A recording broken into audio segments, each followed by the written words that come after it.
The only sounds were the sea and the machine. The sea sighed against the rocks below, a constant, mournful breath. The machine, the great lens and clockwork heart of the St. Jude's Head Lighthouse, turned with a rhythmic, hypnotic groan and click. It was a pulse, and I was the blood cell moving through its lonely stone artery.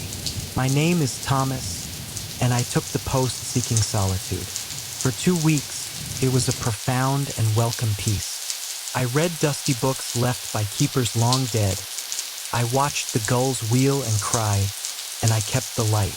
The light was my only duty, a brilliant, sweeping blade that cut through the gloom and warned ships away from the jagged rocks that lurked like teeth in the surf. The fog came on my 15th night. It rolled in from the horizon, a silent, gray wall that swallowed the sea and sky. It was then that I found the journal. Tucked away in a loose stone behind the cistern, wrapped in oilcloth, was a slim leather-bound book.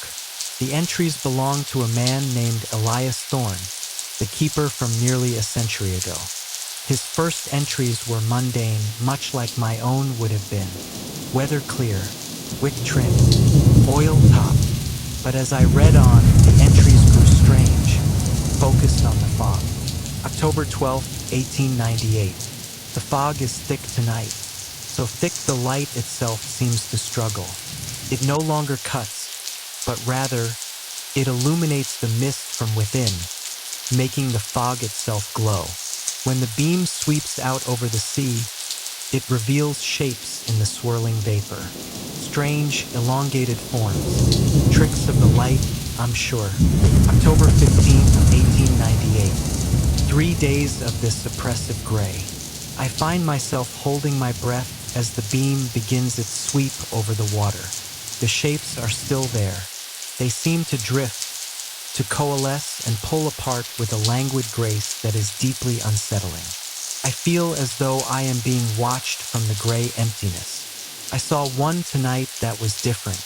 It was less a shape and more a silhouette.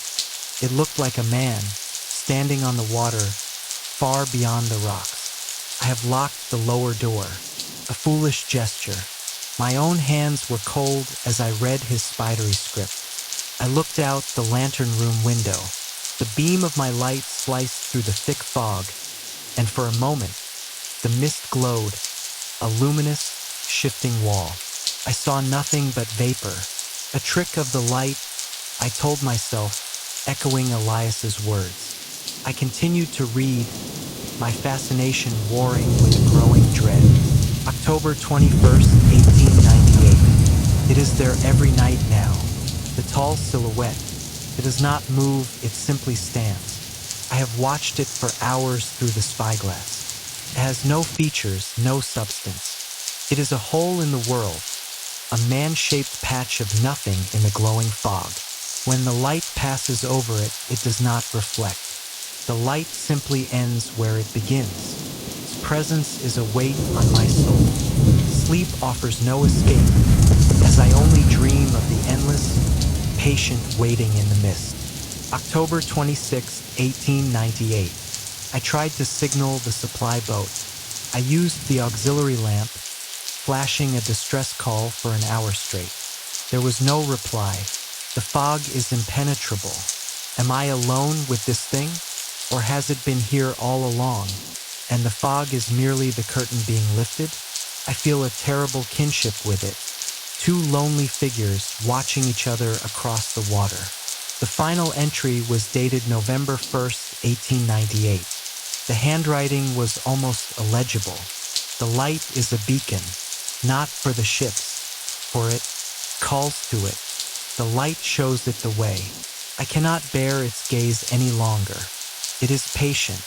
It knows the light will bring me to it eventually. I am going to put out the light. That was the last entry. Official records I'd read before taking the post stated that Elias Thorne was lost at sea, presumed to have fallen from the rocks while fishing.